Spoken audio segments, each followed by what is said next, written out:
Mainit na naman ang usapan at tila hindi matapos-tapos ang intriga sa Yulo family. Sa pagkakataong ito, ang sentro ng usap-usapan ay ang naganap na house blessing ng magkakapatid na gymnast. Sa mismong post ng ating two-time Olympic gold medalist na si Carlos Yulo, ipinakita niya ang masayang pagsasama-sama nila ng kanyang mga kapatid na sina Eldrew, Eliza at kanyang ate. Kasama rin sa mahalagang okasyong ito ang partner ni Kaloy na si Chloe San Jose. Pero ang tanong ng marami, nasaan ang kanilang mga magulang? Lalo pang uminit ang haka-haka ng mga netizens dahil sa naging caption ni Kaloy. Inilarawan niya ang house blessing bilang isang new beginning para sa kanilang magkakapatid. Pero bakit new beginning ang tawag dito kung wala ang mga taong nagpalaki sa kanila? Yan ang babalikan natin sa Beyond the Game, ang mapait na tagumpay ni Carlos Edriel Yulo. Pero bago tayo magsimula, kung gusto mo pang makakita ng mga kwentong gaya nito, don't forget to like and subscribe bilang pagsuporta sa aking munting channel. Maraming salamat po. Ipinanganak noong February 16, 2000, si Kaloy ay lumaki sa Leveriza, Malate. Hindi basketball court ang naging playground niya, kundi ang mga semento at damuhan kung saan siya unang nagtumbling habang pinapanood ng kanyang lolo. Sa murang edad na 7, pumasok siya sa Gymnastics Association of the Philippines. Walang aircon, lumang kutsyon at tagaktak ang pawis. Pero dito, nagsimulang humulma ang isang kampeon. Sa edad na 16, isang napakahirap na desisyon ang ginawa ni Kaloy.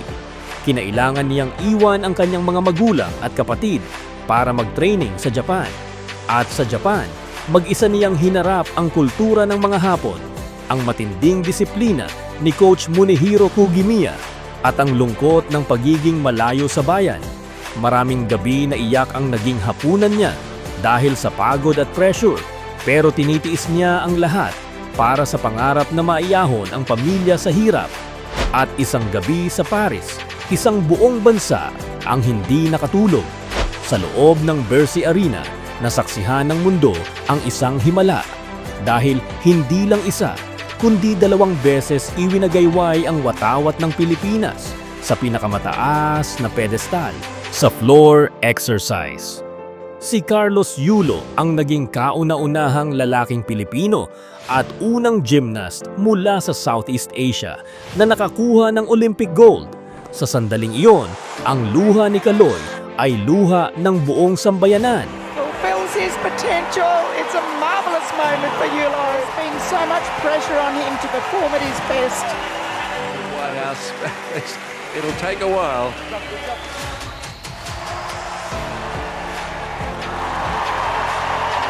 Years ago was invited across to Japan to train.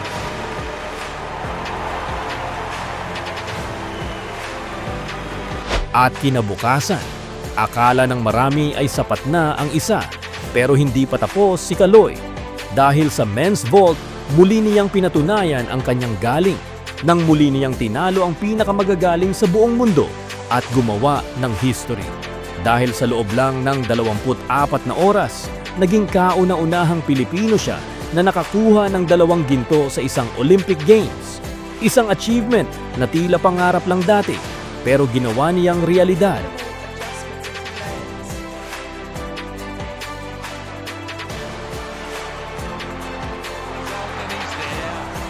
Leaps into the lead.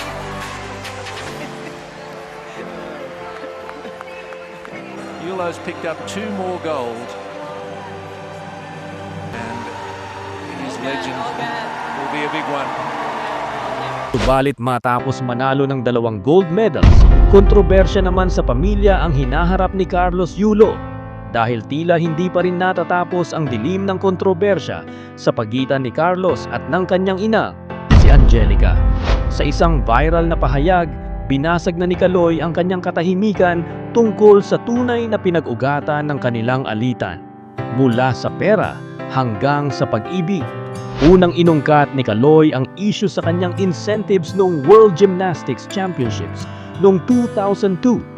Ayon sa kanya, hindi sinabi ng kanyang ina na natanggap na pala nito ang kanyang premyo. Hindi niya sa akin sinasabi na na-receive niya na pala yung incentives ko from World Championships.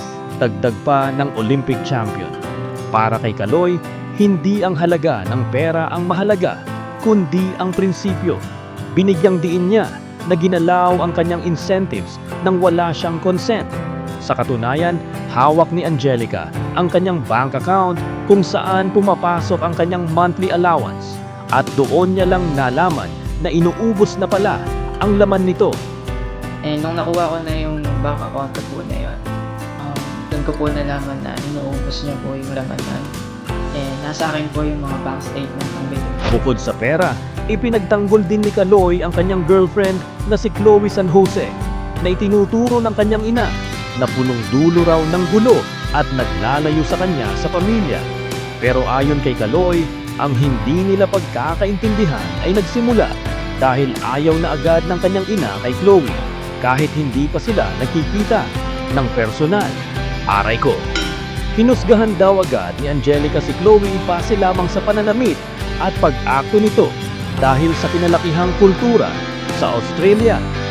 Sinagot din ni Kaloy ang pangamba ng kanyang ina na baka inuubos ni Chloe ang kanyang pera. Si Chloe po may sarili po siyang income. Lahat po ng nakikita yung gamit o yung pag-travel niya kung saan-saan po.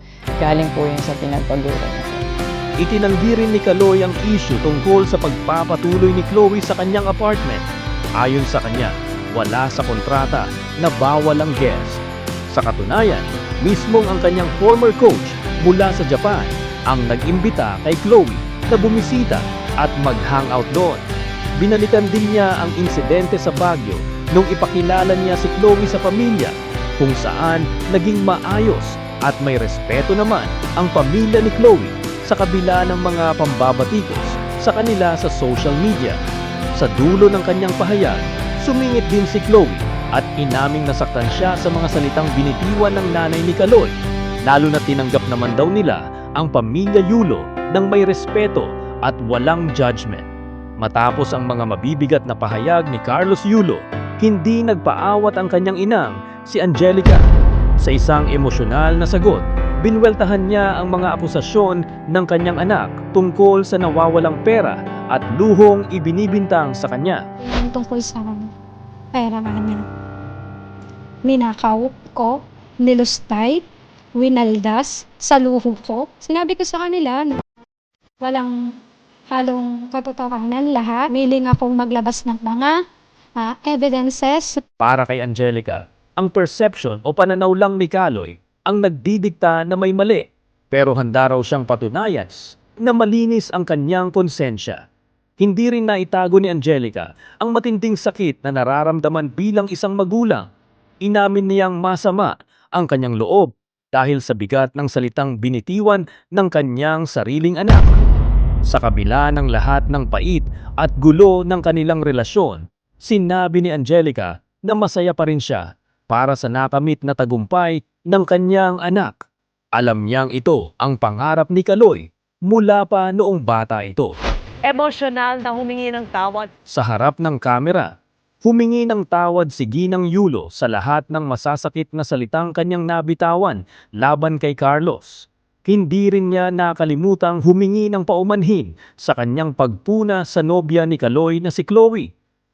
Malinaw, nung naging pagpuna ko sa nobya no, humihingi ako ng patawad dahil nanay lang ako na nag-aalala.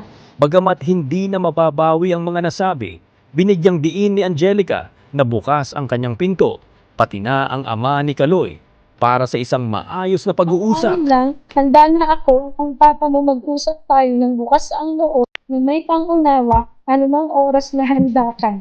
At yan ang naging kwento ng ating two-time gold medalist na si Carlos Yulo. Isang pamilyang nagkakawatak-watak sa gitna ng tagumpay. Ito na nga ba ang pinakamataas na presyo ng pagiging isang kampeon? Sana ay nagustuhan ninyo ang ating kwento. Kung may suggestion kang content na gusto mong mapanood, i-type mo na sa comment section. Sisikapin nating isunod sa ating channel. Mag-subscribe ka na rin. Libreng nood lang, wala pang monthly bill. Di tulad ng iba dyan. Hanggang sa susunod nating kwento. Ito ang Beyond the Game. Maraming salamat.